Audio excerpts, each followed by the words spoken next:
श्रीमद्भागवत चतुर्थ स्कंध एकविंश अध्याय।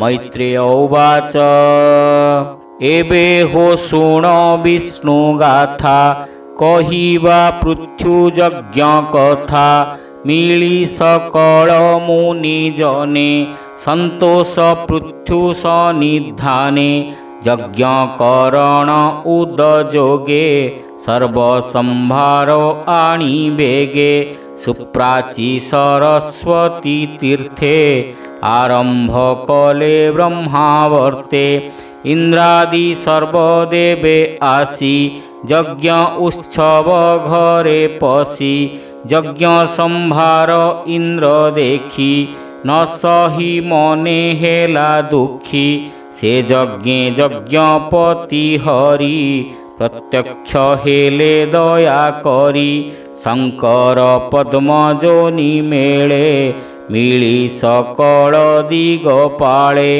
गंधर्व अप्सरा गणे मुनिये वेद उच्चारणे आनंदे गीत नृत्य स्तुति सिद्ध गुह्यक पंक्ति पंक्ति दानव दैत्य विद्याधरे से यज्ञे मिलिले गहले सुनंद नंद आदि माने हरिर पारिषद गणे कपिल नारद जे दत्त सनक आदि उपगत से पृथ्व्यज्ञे वसुमती वाञ्छासुरभि पयोवती कामधेनुर प्राय होई सर्वसंपद देला मही नदीये दुग्धरस जले सधीरे वहन्ति उल्लोले घृत संजोगे दधि अन्न तोषे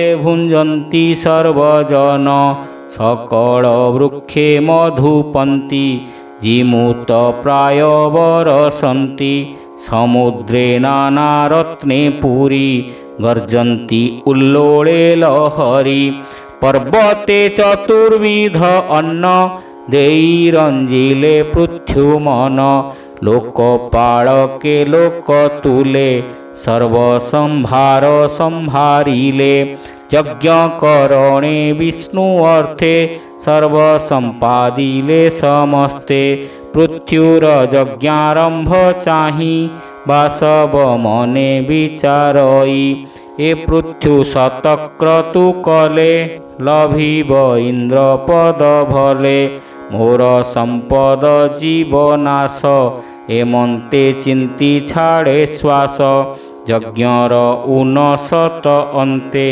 आत्मार हित चिंती चित्ते यज्ञ पशु को हरि नेला निज भुवने विजय कला आकाश मार्गे इंद्र गला पाषाण्ड धर्म आचरिला धर्मे विभ्रम तार मन सभये चित्त छन्न छन्न अत्रि जे यज्ञशाळे थिले अश्वर हरण जानिले पृथ्वीपुत्र कुराई बेगे इंद्रर कर्म तार आगे कहिले अश्वहर वाणी पृथ्व्युतनय ताहा शुणी धनुषर को धरी करे शून्य धाइला कोप भरे डाकई रह रह वाणी सभये इंद्र ताहा शुणी निज शरीर छन्न कला जटिल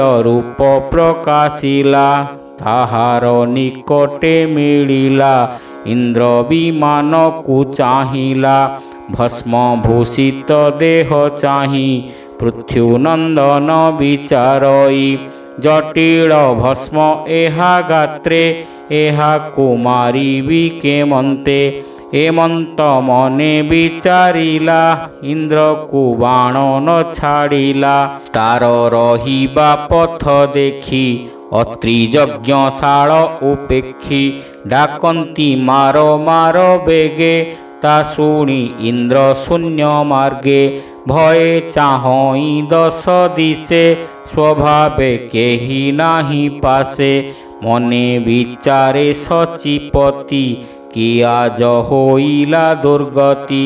ବୋଲନ୍ତି ଅତି ବେଗେ ମାର ସ୍ୱଭାବେ ଯଜ୍ଞ ଅଶ୍ୱଚୋର। ଏମନ୍ତ ଅତ୍ରିର ବଚନ ଶୁଣନ୍ତେ ପୃଥୁର ନନ୍ଦନ। ଧାମଇ ଅତି କୋପ କରି ହସ୍ତି କି ଯେ ସନେ କେଶରୀ। ବାସବ ଦେଖିତା ବଦନ ଅଶ୍ୱକୁ ଛାଡ଼ି ଅନ୍ତର୍ଧ୍ୟାନ। ରହିଲା ଶୂନ୍ୟ ମାର୍ଗେ ଯାଇ ପୃଥୁନନ୍ଦନ ବିଚାରଇ। ହରି ହରି ବୋଲ। ଅଶ୍ୱକୁ ଘେନି ମହାରୋଷେ ଇନ୍ଦ୍ରଙ୍କୁ ଚାହିଁ ଦଶ ଦିଶେ। ନ ଦେଖି ପୁଣି ଯଜ୍ଞ ସ୍ଥାନେ ମିଳିଲା ଅତ୍ରି ସନ୍ନିଧାନେ।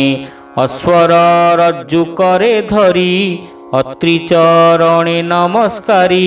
ତାର ଅଦ୍ଭୁତ କର୍ମ ଦେଖି ମୁନିଏ ନାମ ଉପଲକ୍ଷୀ। ବିଷ୍ଣୁ ଉଚ୍ଚାରି ପୁଣ୍ୟଧାମ ଦେଲେ ତା ବିଜି ତାଶ୍ୱ ନାମ। ଏମନ୍ତେ ରଜନୀ ପ୍ରବେଶେ ଇନ୍ଦ୍ର ମିଳିଲେ ଯଜ୍ଞ ଦେଶେ। ଦେଖିଲା କେହି ନାହିଁ ପାଶେ ସେ ପୁଣ ମନର ହରସେ। ଯଜ୍ଞର ଜୁପ ତଳୁ ଛାନେ ହରିଲା ସୁବର୍ଣ୍ଣର ସନେ। ବିଚାରି ଅନ୍ଧକାର ଛଳେ ଅଶ୍ୱକୁ ପୁଣି ନେଲା ବଳେ। ଅତ୍ରି ଦେଖନ୍ତେ ଶୂନ୍ୟ ମାର୍ଗେ ତ୍ରାସେ ପଳାଏ ଇନ୍ଦ୍ର ବେଗେ। ବିଜିତାଶ୍ୱର ମୁଖ ଚାହିଁ ବୋଲଇ ଅଶ୍ୱ ଆଣ ଯାଇ। ତା ଶୁଣି ହସ୍ତେ ଧନୁ ଧରି ଧାଇଁଲା ଘୋର ନାଦ କରି। ଆହେ ଦୁର୍ମତି ମନ୍ଦ ଚୋର କିମ୍ପା ତୋ ମନ୍ତ ବିଚାର। ଡାକଇ ରହ ରହ ବାଣୀ ତାର ବଚନ ଇନ୍ଦ୍ର ଶୁଣି। ପଥେ ଅଶ୍ୱକୁ ଛାଡ଼ି ଛନେ ତକ୍ଷଣେ ଗଲା ଅନ୍ତର୍ଧ୍ୟାନେ। ପୁଣି ସେ ଅଶ୍ୱ ଧରି କରେ ବେଗେ ମିଳିଲା ଯଜ୍ଞ ଘରେ। ଅଶ୍ୱଚୋରାନ୍ତେ ଇନ୍ଦ୍ର ପଥେ ଛଳେ ଧଇଲା ରୂପ ଯେତେ। ପାଷାଣ୍ଡ ଜନ ସେହି ମତେ ରୂପ ପ୍ରକାଶନ୍ତି ଜଗତେ। ପୃଥ୍ୱୀର ଯଜ୍ଞ ବିନାଶନେ ଇନ୍ଦ୍ରର ଯେତେ ରୂପ ଛନେ। ପାଷାଣ୍ଡେ ସେହି ରୂପ ଚିନ୍ତି ସଂସାରେ ଭ୍ରମ ସେ କରାନ୍ତି। କେ ନଗ୍ନ ରକ୍ତ ପଟ୍ଟ ଧରେ କେ ଭସ୍ମ ଭୂଷଣ ଶରୀରେ। ଅଧର୍ମ ମାର୍ଗ ଆଚରନ୍ତି ଆତ୍ମାର ହିତ ନ କରନ୍ତି। ପାଷାଣ୍ଡ ମାର୍ଗେ ଥାଇ ନିତ୍ୟେ ଦୂଷଣ ଦେଇ ବେଦ ପଥେ। ସେ ରୂପ ପ୍ରକାଶୀ ବ୍ରହ୍ମାଣ୍ଡେ ନିଗମ ନିନ୍ଦିବେ ପାଷାଣ୍ଡେ। ତାହାଙ୍କ ମତ ଯେ କରନ୍ତି ଅନ୍ତେ ନରକେ ପ୍ରବେଶନ୍ତି। ସେ କଥା ଶୁଣି ପୃଥୁ କୋପେ ଇନ୍ଦ୍ର ଝିଙ୍ଗା ସେ ଦେହ କମ୍ପେ। ଇନ୍ଦ୍ର ମାରଣେ କୋପ କରି ନିଜ କୋଦଣ୍ଡ ଶର ଧରି।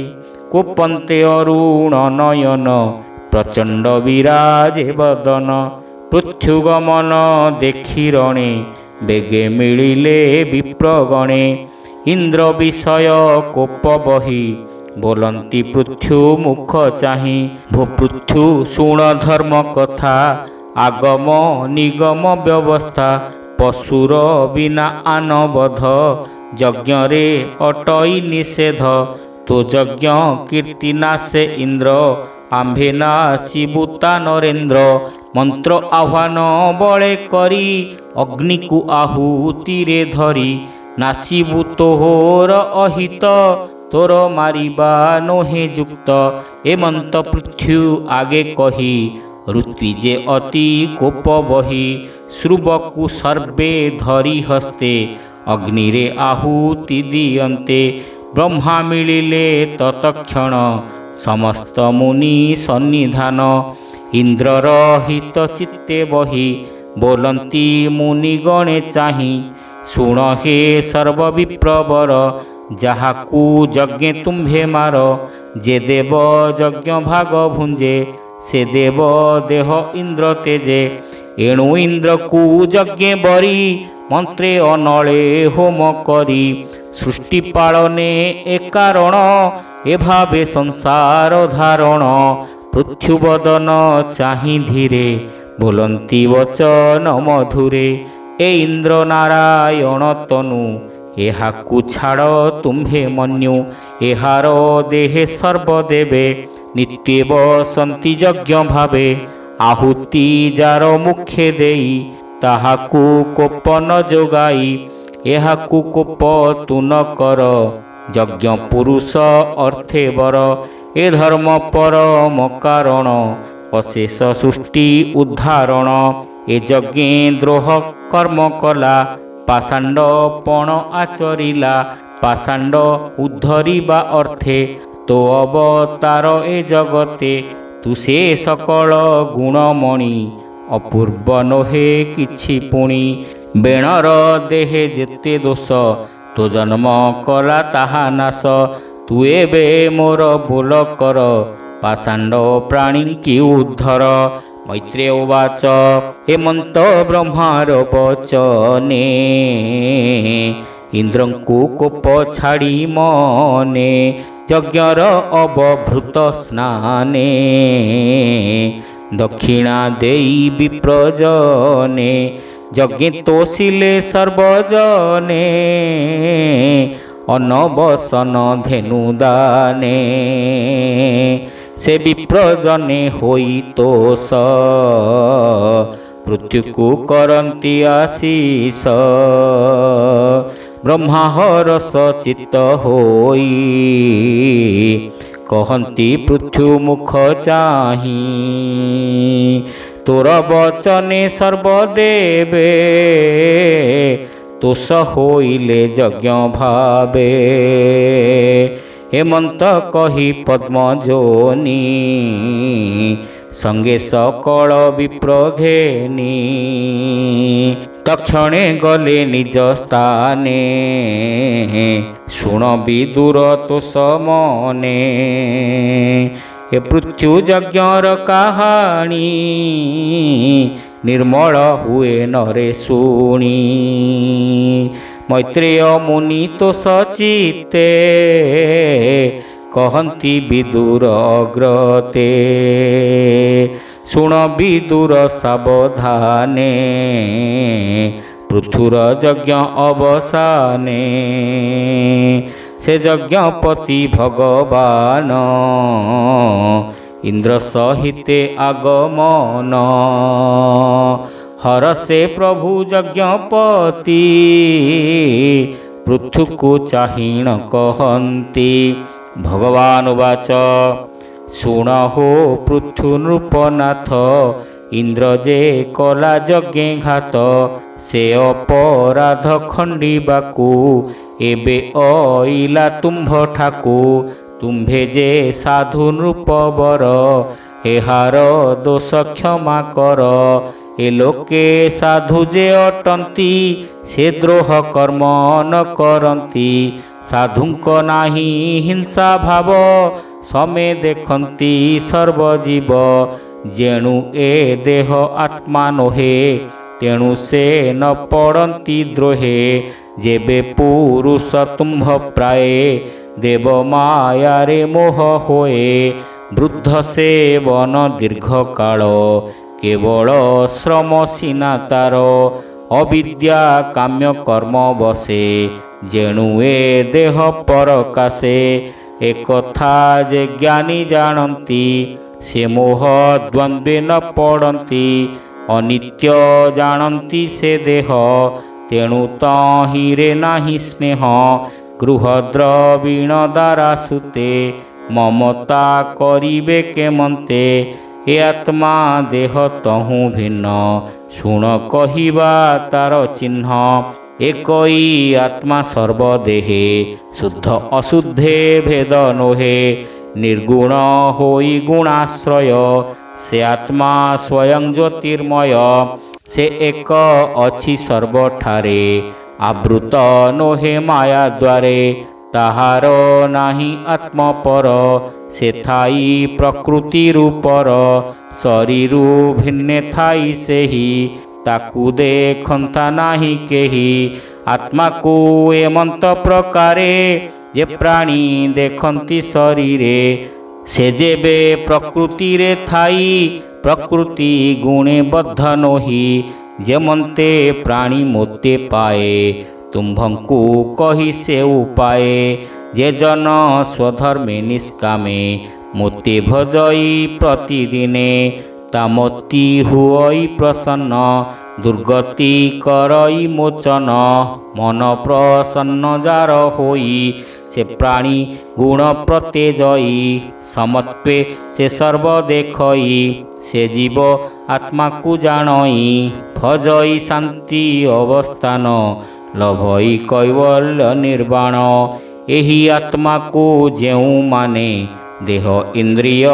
କର୍ମ ଜ୍ଞାନେ ମନର ଅଧ୍ୟକ୍ଷ ଜାଣନ୍ତି ସକଳ ଦୁଃଖ ସେ ତରନ୍ତି ଦେଖ ଏ ଲିଙ୍ଗ କଳେବର ସେ ପଞ୍ଚଭୂତେ ସ୍ଥୂଳତର ଏ ଦଶ ଇନ୍ଦ୍ରୀ ଛନ୍ତି ଏଥି ଚେତନ ରୂପେ ଆତ୍ମା ତଥି ଏ ଗୁଣ ପ୍ରବାହରୁ ହୋଇ ଏହାକୁ ଯେ ଭେଦି ଦେଖଇ ସେ ପ୍ରାଣୀ ଆତ୍ମାକୁ ଦେଖଇ କ୍ଲେଶାଦି ତାକୁ ନ ବାଧଇ ଯେ ଜନ ଦୃଢ଼ ଭକ୍ତି କରେ ମନ ବାନ୍ଧଇ ଆମ୍ଭଠାରେ ବିପଦ ସମ୍ପଦରେ ତାର କେବେ ନୋହଇ ବିକାର ଶୋକାଦି ଦ୍ୱାରା ସେହିମାନେ ବ୍ୟଥିତ ନୁହନ୍ତି ଅଜ୍ଞାନେ ଶୁଣ ହେ ପୃଥୁ ନୃପବର ସୁଖ ଦୁଃଖକୁ ସମକର ପ୍ରାଣୀମାନଙ୍କ ତିନି କ୍ରମ ଉତ୍ତମ ମଧ୍ୟମ ଅଧମ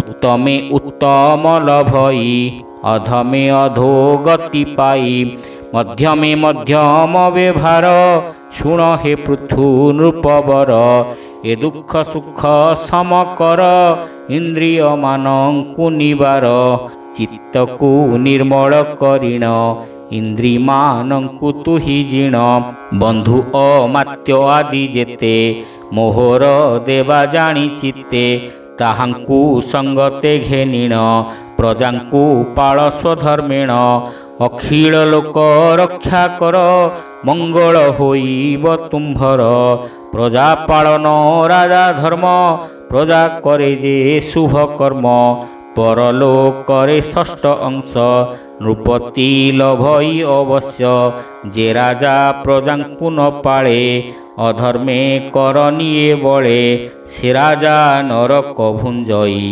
ତାହାର କାହିଁ ରକ୍ଷା ନାହିଁ ସ୍ୱଧର୍ମେ ଥାଇ ପ୍ରଜା ପାଳ ଗୃହ ମେଧରେ କିଛି କାଳ ସନକ ଆଦି ମୁନି ଜନେ ଆସିବେ ତୋହର ଭୁବନେ ତାହାଙ୍କୁ ନୟନେ ଦେଖିବ ସୁଦିବ୍ୟ ଜ୍ଞାନ ତୁମ୍ଭ ହେବ ତୋ ଧର୍ମଶୀଳ ଗୁଣ ଯଶ ଭାବେ ହୋଇଲୁ ଆମ୍ଭେ ବସ ତେଣୁ ତୁମର ଠାରୁ ବର ଯେ ଇଚ୍ଛା ମାଗ ନୃପବର ଯଜ୍ଞ ତପସ୍ୟା ଯୋଗାଦିରେ ପ୍ରାପ୍ୟ ମୁଁ ନୁହଁ ସଂସାରେ ଯାହାର ଭେଦ ଜ୍ଞାନ ନାହିଁ ତା ହୃଦେ ନିରତେ ମୁଁ ଥାଇ ମୈତ୍ରେୟ ଉବାଚ ଏମନ୍ତେ ପ୍ରଭୁ ଭାବଗ୍ରାହୀ ପୃଥ୍ୱୀଙ୍କୁ କହିଲେ ବୁଝାଇ ହରିଙ୍କ ଆଜ୍ଞା ଧରି ଶିରେ ତକ୍ଷଣେ ପାଦେ ପ୍ରଣମିଲେ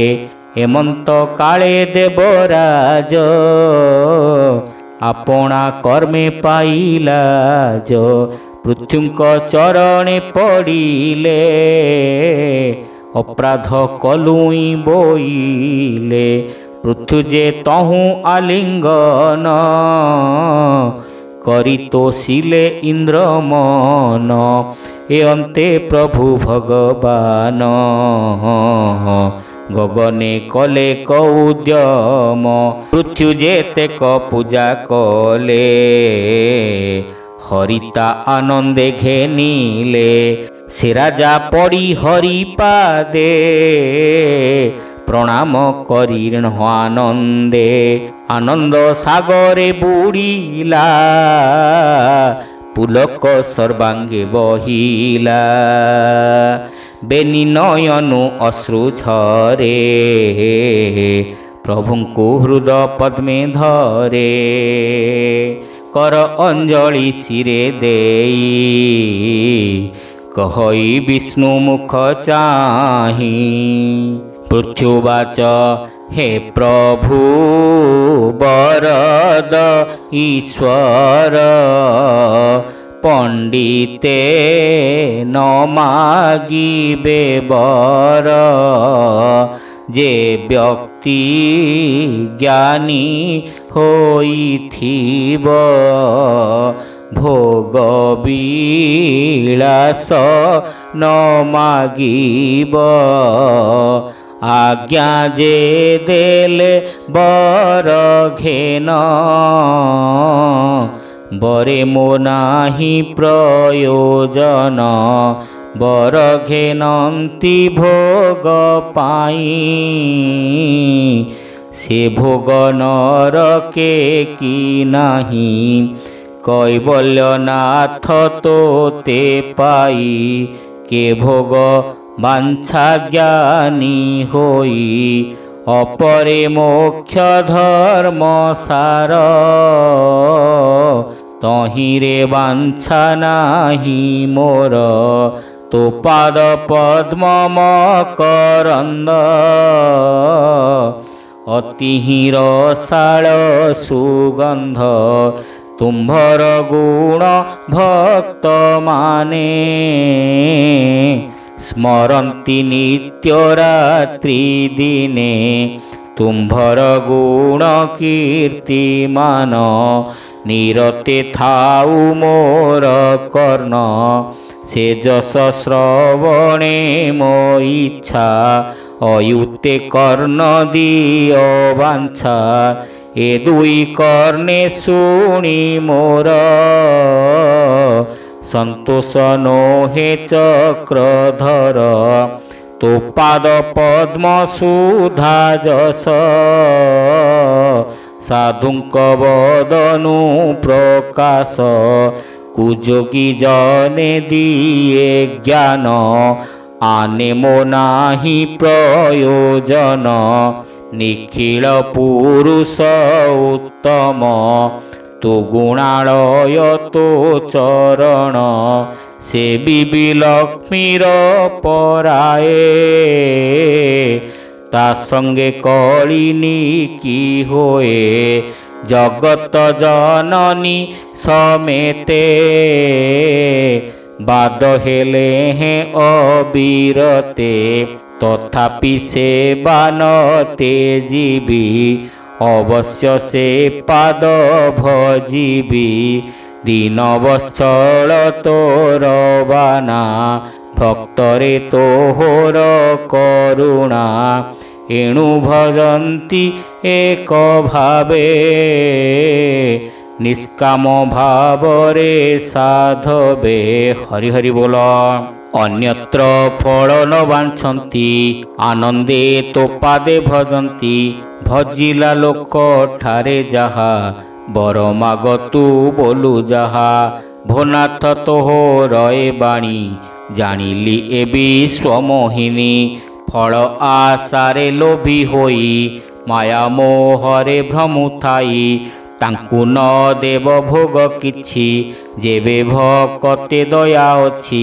ନିଷ୍କାମ ସାଧୁ ଯେଉଁ ଜନ ଭଜନ୍ତି ତୋ ପାଦ ପଦ୍ମେଣ ଅନ୍ୟତ୍ର ଫଳ ନ ଜାଣନ୍ତି ତୋ ଭକ୍ତି ଭାବେ ନିମଜ୍ଜନ୍ତି ତୁମ୍ଭଙ୍କୁ ଭଜେ ଯେଉଁ ନର ବଚନେ ଦିଅ ତାକୁ ବର ଜଗମୋହନ ସେ ବଚନ ନିଶ୍ଚୟ ଜାଣିଲି ଭଗବାନ ପ୍ରାଣୀ ବନ୍ଧନ ଫଳ ଆସେ ତୁମ୍ଭ ବଚନ ରଜ୍ଜୁ ପାଶେ ପିତା ଯେ ସନେ ପୁତ୍ର ହିତେ କରଇ ସ୍ନେହ ଅବିରତେ ତୁମ୍ଭେ ସେ ରୂପେ ଆଚରିବ ତେବେ ଭକତ ନିସ୍ତରିବ ଏହା ମୁଁ ମାଗୁଛି ଶ୍ରୀହରି ଦିଅ ହେ ପ୍ରଭୁ ଦୟା କରି ମୈତ୍ରେୟ କହନ୍ତି ବିଦୁରେ ଶ୍ରୀକୃଷ୍ଣ ମହିମା ସାଦରେ ବର୍ଣ୍ଣନେ ପୃଥ୍ୱୀ ନୃପବର ଶ୍ରବଣେ ହୋଇ ତୋଷଭର ଆଜ୍ଞା ଦିଅନ୍ତି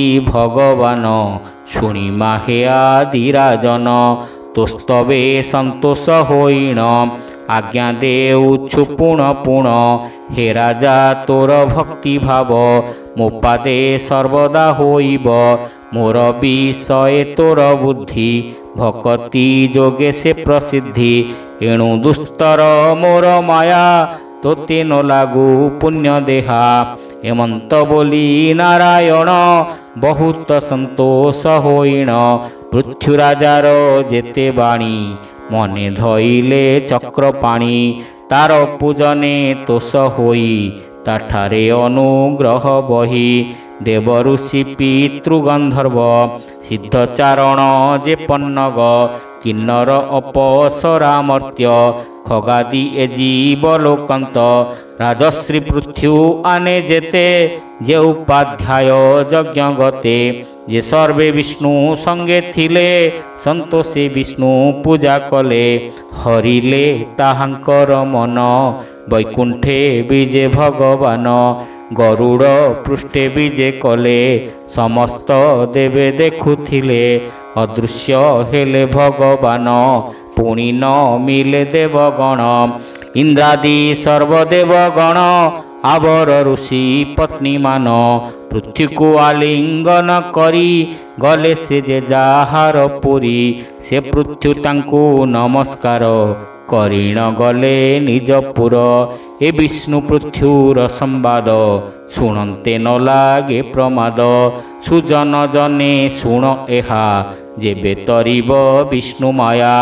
କହନ୍ତି ମୈତ୍ରେୟ ଋଷି ଶୁଣ ବିଦୁର କୁରୁବଂଶୀ। ପୃଥିବୀ ଜୟ ନିଜପୁର ସେ ପୁର ଅତ୍ୟନ୍ତ ସୁନ୍ଦର। ମୁକୁତାମାଳ ଲମ୍ବେ ତହିଁ ଦିବ୍ୟ କୁସୁମେ ଶୋଭା ପାଇ। ସୁବର୍ଣ୍ଣ ତୋରଣ ତହିଁରେ ଧୂପ ସୁଗନ୍ଧ ମନୋହରେ। ଚନ୍ଦନ ଅଗୁରୁରେ ମିଶି ତୋଷେ ସିଞ୍ଚନ୍ତି ପ୍ରଜା ଆସି। ଫଳ ତଣ୍ଡୁଳ ଦୁର୍ବାକ୍ଷତେ ପୂଜନ୍ତି ଦୀପ ଘେନି ହସ୍ତେ। କଦଳୀ ଗୁଆ ବୃକ୍ଷ ଦାଣ୍ଡେ ତରୁ ପଲ୍ଲବ ମାଳ ମୁଣ୍ଡେ। ସେ ପୁର ଅଟେ ଅଳଙ୍କୃତ ମଙ୍ଗଳ ଚିହ୍ନ ଯେ ସର୍ବତ୍ର। ପ୍ରଜାଏ ଦୀପାବଳି କର ଆବର ଯେ ଦ୍ରବ୍ୟ ମଙ୍ଗଳ। ଉଜ୍ଜ୍ୱଳ କନ୍ୟାଗଣ ମେଳେ ଦିବ୍ୟ କୁଣ୍ଡଳ କର୍ଣ୍ଣେ ଲୁଳେ। ମିଳିଲେ ରାଜାର ଅଗ୍ରତେ ପୂଜାର ବଳି ଘେନି ହସ୍ତେ। ଶଙ୍ଖ ଦୁନ୍ଦୁଭୀର ଘୋଷରେ ବିପ୍ରଙ୍କ ବେଦ ଧ୍ୱନି ସ୍ଫୁରେ। ସ୍ତୁତି କରନ୍ତି ସର୍ବେ ମିଳି ସ୍ଥିରିଏ ଦିଅନ୍ତି ହୁଳହୁଳି। ସୁବର୍ଣ୍ଣ ପାତ୍ରେ ଅର୍ଘ୍ୟ କରି ନାନାଦି ଫଳ ପୁଷ୍ପ ଭରି। ମୁଖେ ମଙ୍ଗଳ ବାଦ ଭଣି ବନ୍ଦନ୍ତି ସକଳ ତରୁଣୀ। ଭୁବନେ ବିଜେ ନୃପବର ସର୍ବତ୍ର ତେଜି ଅହଙ୍କାର। ମହା ଆନନ୍ଦେ ଦଣ୍ଡଧାରୀ ନିଜ ଆସନେ ବିଜେ କରି। ସେ ପୁରେ ମହାନ୍ତ ଯେ ଥିଲେ ପୂଜିତ ହୋଇ ପୂଜା କଲେ।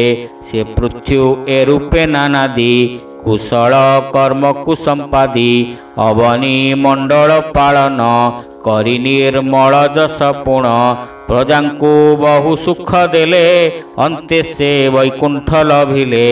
ସୁତ ଉବାଚ କହନ୍ତି ସୁତ ପୌରାଣିକ ଶୁଣ ହେ ମୁନି ସୌନକ। ସେ ଆଦି ରାଜା ପୃଥ୍ୱୀ ଯଶ ଅଶେଷ ଗୁଣ ଯେ ପ୍ରକାଶ। ସେ ଯଶ ମହାଭାଗବତ ବିଦୁର ଶୁଣି କୃତ କୃତ୍ୟ। ମୈତ୍ରେୟ ମୁନିଙ୍କୁ ପୂଜିଣ ପୁଛଇ ପଡ଼ିଣ ଚରଣ। ବିଦ୍ରୋବାଚ ସେ ପୃଥ୍ୱୀ ବିପ୍ରଙ୍କରେ ବରି ରାଜ୍ୟେ ହୋଇଲେ ଦଣ୍ଡଧାରୀ। ଅଶେଷ ଦେବଗଣଙ୍କର ପୂଜା ପାଇଲେ ନୃପବର। ବିଷ୍ଣୁର ଅଂଶ ଧରି ତେଜେ ଭୂମି ଦୋହିଲେ ବେନି ଭୁଜେ। ଯାର ବିକ୍ରମ ଅବଶେଷ ଉଚ୍ଚିଷ୍ଟ ଭୁଞ୍ଜନ୍ତି ନରେଶ। ଏ ଲୋକପାଳ ଆଦି ଯେତେ ଅଦ୍ୟାପି ଅଛନ୍ତି ନିଶ୍ଚିତେ। ସେ ପୃଥ୍ୱୀ ରାଜା କୀର୍ତ୍ତି ପୁଣି କେଓ ବା ସେ କଥା ନ ଶୁଣି। ଏଣୁ ତା ଶୁଦ୍ଧ କର୍ମ ଯେତେ କହ ହେ ମୁନି ମୋ ଅଗ୍ରତେ। ଆନନ୍ଦେ ମୈତ୍ରେୟ ମୁନି କହନ୍ତି ହରି ଭାବ ଘେନି। ମୈତ୍ରେୟ ଉବାଚ ଶୁଣ ବିଦୁର କୁରୁ ବୀର ଚରିତ ପୃଥ୍ୱୀରାଜ ନର ଗଙ୍ଗା ଯମୁନା ମଧ୍ୟେ ପୁର ଭିଆଇ ରହି ପୃଥିବୀର ପ୍ରାରବ୍ଧ କର୍ମ କ୍ଷୟ ପାଇ ଭୋଗ ଭୁଞ୍ଜନ୍ତି ନର ସାଇଁ ଶପଥ ଦ୍ୱୀପେ ଏକ ଦଣ୍ଡ ଧରେ ସେ ନୃପତି ପ୍ରଚଣ୍ଡ ବ୍ରାହ୍ମଣ ବୈଷ୍ଣବରୁ ଅନ୍ୟ ଆଜ୍ଞା ଲଭନ୍ତା ନାହିଁ ଜନ ଏକ ସମୟେ ମହାସତ୍ର ଆରମ୍ଭ କରେ ବେଣ ସୁତ ତହିଁ ପ୍ରବେଶ ଦେବଗଣ ଦେବର୍ଷି ରାଜ ଋଷି ମାନ ସେ ଯୋଗ୍ୟ ଯେ ମନ୍ତ ପୂଜାକୁ ଯେ ରୂପେ ପୂଜି ପୃଥ୍ୱୀ ତାଙ୍କୁ ଭିଆଇ ତହିଁ ମହାସଭା ରାଜା ତୁରିତେ ହେଲେ ଉଭା ଉଠିଣ ସର୍ବଦିଗ ଚାହେଁ ନକ୍ଷତ୍ର ଯେହ୍ନେ ଚନ୍ଦ୍ର ସୋହେ ଗୌର କାନ୍ତି ମନୋହର ସୁନ୍ଦର ବଦନ ମଣ୍ଡଳ ଲମ୍ବ ପୃଥୁଳ ବେନି ଭୁଜ ପଦ୍ମ ଅରୁଣ ଚକ୍ଷୁ ତେଜ ସୁନାସା ମୁଖ ଦନ୍ତ ପନ୍ତି ସ୍ମିତ ଅଧରେ ଶୋଭାଅତି ବିସ୍ତାର ବକ୍ଷ କମ୍ବୁ ଗ୍ରୀବ ସୁନ୍ଦର ବିଶାଳ ନିତମ୍ବ ଉଦରେ ତ୍ରିବଳି ବିରାଜେ ଅଶ୍ୱସ୍ଥ ପତ୍ର ଶୋଭା ଗଞ୍ଜେ ଆବର୍ତ୍ତନାଭିସୁଗଭୀର ବିରାଜେ ମଧ୍ୟ ଦେଶେ ତାର ହେମସ୍ତମ୍ଭ କି ଉରୁ ଯୁଗ ଉନ୍ନତ ଅଗ୍ରପାଦ ଯୁଗ ଯାହାର ଉଚ୍ଚ ପାଦ ଦୁଇ ସର୍ବଲକ୍ଷଣେ ଶୋଭା ପାଇ ସୂକ୍ଷ୍ମ କୁଞ୍ଚିତ ସ୍ନିଗ୍ଧ କେଶ ଦୁକୁଳ ଶୋହେ କଟି ଦେଶ କନ୍ଧେ ଉତ୍ତରୀ ଯଜ୍ଞ ସୂତ୍ର କୃଷ୍ଣ ଅଜିନ କୁଶ ହସ୍ତ ନିୟମେ ଛନ୍ତି ନରପତି ତେଣୁ ଭୂଷଣ ନ ଧରନ୍ତି ତଥାପି ଦିବ୍ୟ ଶୋଭା ଦେହେ ଦେଖନ୍ତା ଜନ ମନ ମୋହେ ଚକ୍ଷୁର ତାରା ମନୋହର ଅତି ଚିକ୍କଣ ସୁଖ କର ସଭାକୁ ଚାହିଁ ଦଣ୍ଡଧର ବଚନ କହନ୍ତି ମଧୁର ପୃଥ୍ୱୀବାଚ ଡାକିଣ କହନ୍ତି ରାଜନ ଶୁଣି ମା ହେଉ ସଭାଜନ ଆସିଛ ଯେତେ ସାଧୁ ଜନେ ମନ ନିବେଶୀ ମୋ ବଚନେ ମୋହର ମନେ ଯେବା ଅଛି ମୁଁ ତାହା ପ୍ରକାଶି କହୁଛି ହରି ମୋଠାରେ କୃପା କରିଛି ମୋତେ ଦଣ୍ଡଧାରୀ ପ୍ରଜାର ଦଣ୍ଡବାର କ୍ଷଣ ପୋଷଣ ସର୍ବୋତ୍ତ ଭାବେଣ ରାଜା ପ୍ରଜାରେ ସୁଖ ଦେଇ ବିଷ୍ଣୁ ସନ୍ତୋଷ ତାରେ ହୋଇ ପ୍ରଜାଙ୍କୁ ରଖଇ ଧର୍ମରେ ଅଧର୍ମେ କେହି ନ ପ୍ରଚରେ ଏ ରୂପେ ପ୍ରଜାଙ୍କୁ ଯେ ପାଳେ ସୁଗତି ଲଭେ ଅନ୍ତକାଳେ ପ୍ରଜାଙ୍କୁ କଲେ ସୁରକ୍ଷଣ ତୁଷ୍ଟ ହୁଅନ୍ତି ନାରାୟଣ ଯାହାକୁ ସନ୍ତୋଷ ମୁରାରି ସେ ପ୍ରାଣୀ ଭବୁ ଯାନ୍ତି ତରି ଅଧର୍ମ ମାର୍ଗେ ପ୍ରଜାବିତ ଯେବେ ହରଇ ନରନାଥ ସେ ରାଜା ଅଟେ ଭାଗ୍ୟହୀନ ପ୍ରଜାଙ୍କ ପାପେ ହୋଏ ଲୀନ ଯେ ପ୍ରଜା ଠାରୁ କର ନିଅନ୍ତି ପ୍ରଜାଙ୍କୁ ଧର୍ମ ନ ଶିଖାନ୍ତି ପ୍ରଜାଙ୍କ ପାତକ ଘେନନ୍ତି ଅନ୍ତେ ନରକେ ସେ ପଡ଼ନ୍ତି ଏ ଘେନି କହଇ ପ୍ରଜାଙ୍କୁ ଭୟ ରଖିବ ଅଧର୍ମକୁ ମୋ ତହୁଁ ଧର୍ମ କର ଶିକ୍ଷା ମୋ ପରଲୋକ ହେଉ ରକ୍ଷା ପର ନିନ୍ଦାକୁ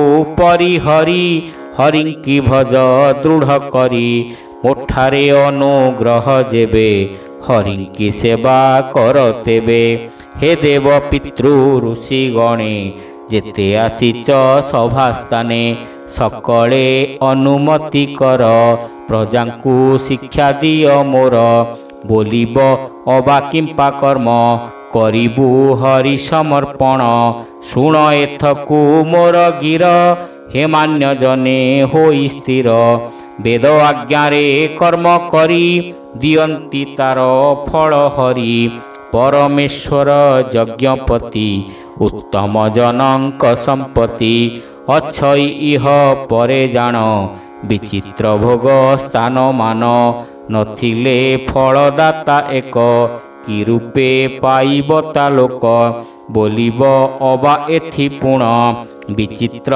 ସ୍ୱକର୍ମ କାରଣ ଶୁଣ ଏଥକୁ ଦେଇ ଚିତ ମହାନ୍ତ ମାନଙ୍କର ମତ।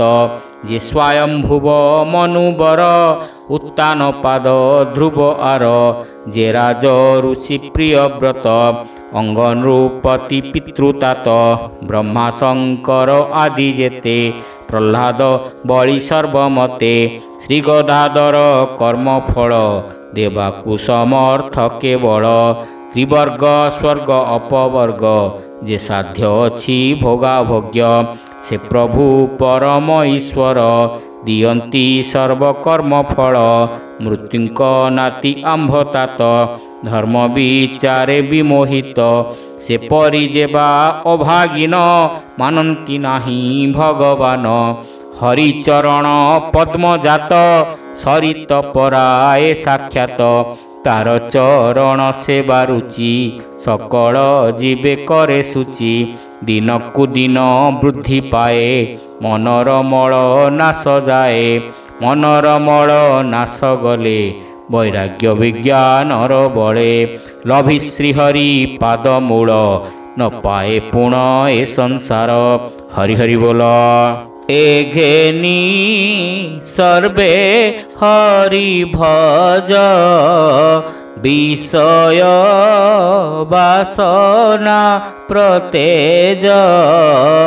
ଏଣୁ ଯାହାର ଯେଉଁ ବୃତ୍ତି ସେ ମାର୍ଗେ ଥାଇ କୃଷ୍ଣ ଭକ୍ତି।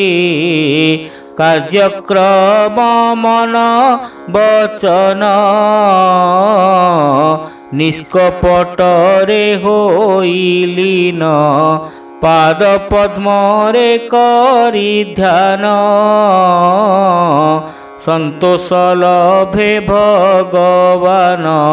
ତାହାଙ୍କ ଚରଣ ଅମ୍ବୁଜ ଅଶେଷ କାମ ଲାଭ ବୀଜ। କପଟ ଭାବ ପରିହରି ହେବା ଯେ ମନ୍ତ ଅଧିକାରୀ।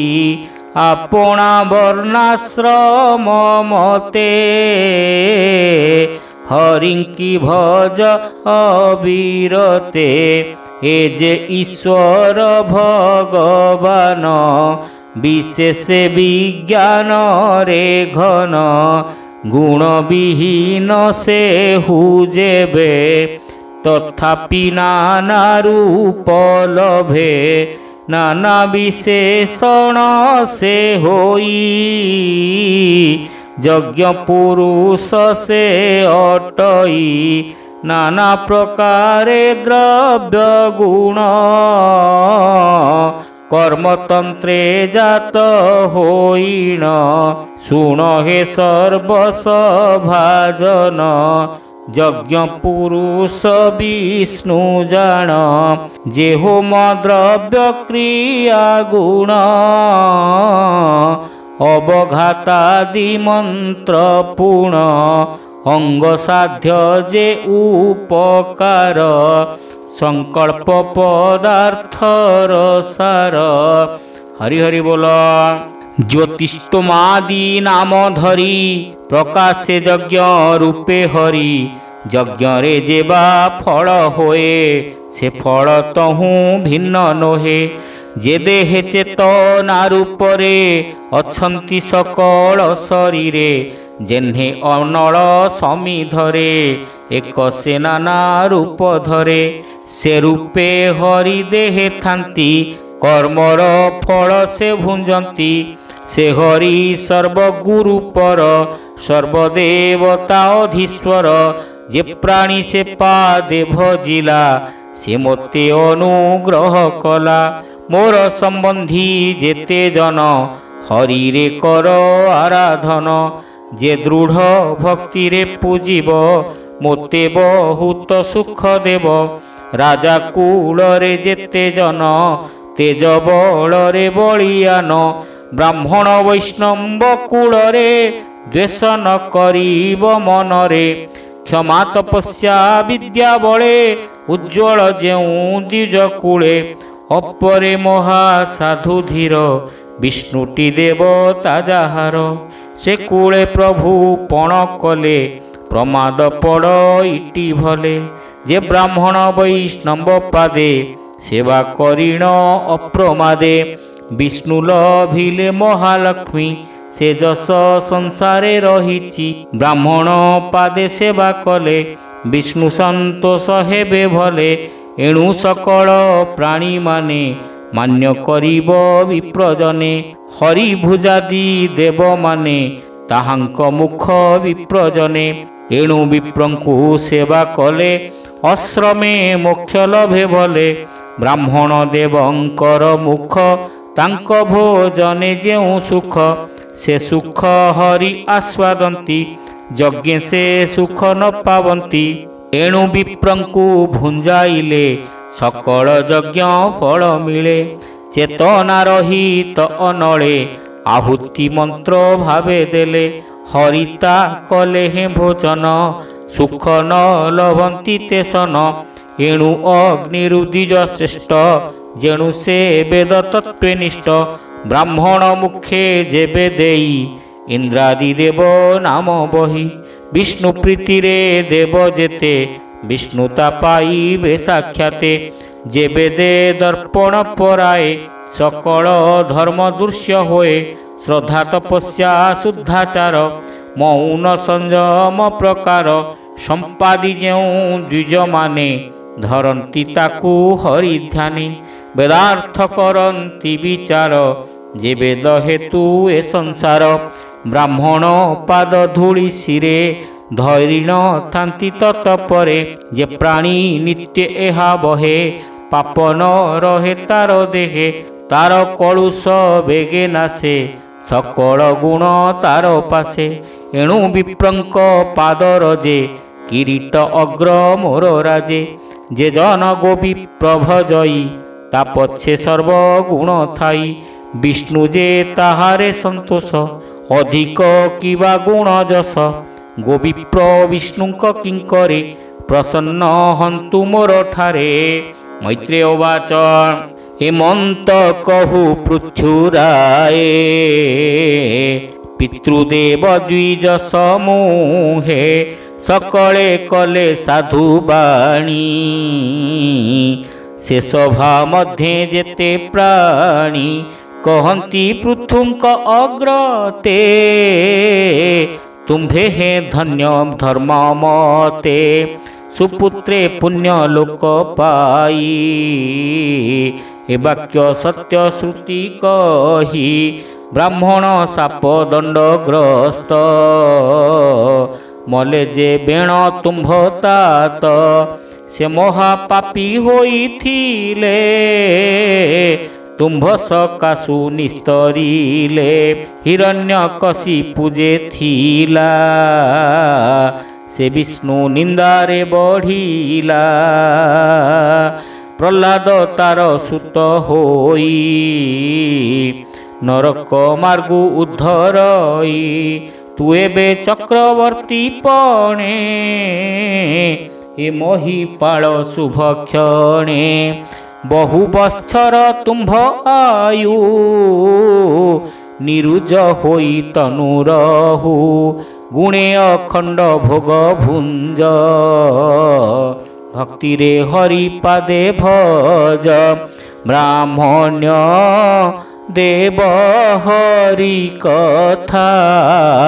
ତୁମ୍ଭର କୀର୍ତ୍ତନେ ସର୍ବଥା। ଏଣୁ ଆମ୍ଭର ତୁମ୍ଭେ ନାଥ। ତୁମ୍ଭରେ ହୋଇଲୁ କୃତାର୍ଥ। ଆମ୍ଭଙ୍କୁ ତୁମ୍ଭେ ନିସ୍ତରିଲ ହରିଙ୍କ ମହିମା କହିଲ। ଅନେକ ପୁଣ୍ୟ କରିଥିଲୁ ତେଣୁ ତୁମ୍ଭର ପ୍ରଜା ହେଲୁ। ସେମାନେ ମହତ ଅଟନ୍ତି ତାଙ୍କ ଚରିତ ଏହି ମତି। ପ୍ରଜାଙ୍କୁ ଦିଅନ୍ତି ଧର୍ମ ଶିକ୍ଷା ଯେଣେ ହୁଅଇ ସର୍ବରକ୍ଷା। आम्भे अज्ञाने भ्रम अति आम्भंकु देई दिव्य गति ए घोर तमुनि स्तारिल हरि भजन शिक्षा देल नरक मार्गे पड़िथिलु तो अंगु मुक्त होइलु हे शुद्ध सत्व पुण्य व्रत तुम्भकु आम्भ प्रणमित तुम्भे जे जगत ईश्वर तुम्भ चरणे नमस्कार हेमंते पृथ्वीर चरणे प्रणाम कले प्रजागणे मैत्रेय विदुर संवाद शुणन्ते न लागे प्रमाद बोलई दास जगन्नाथ चतुर्थे पृथ्वीर चरित भावे बोलई दास जगन्नाथ चतुर्थे पृथ्वीर चरित हरि हरि बोल। इति श्रीमद्भागवते महापुराणे पारमहंस्यां संहितायां चतुर्थस्कन्धे पृथ्वीराजा यज्ञकरणे नाम एकविंशोऽध्यायः।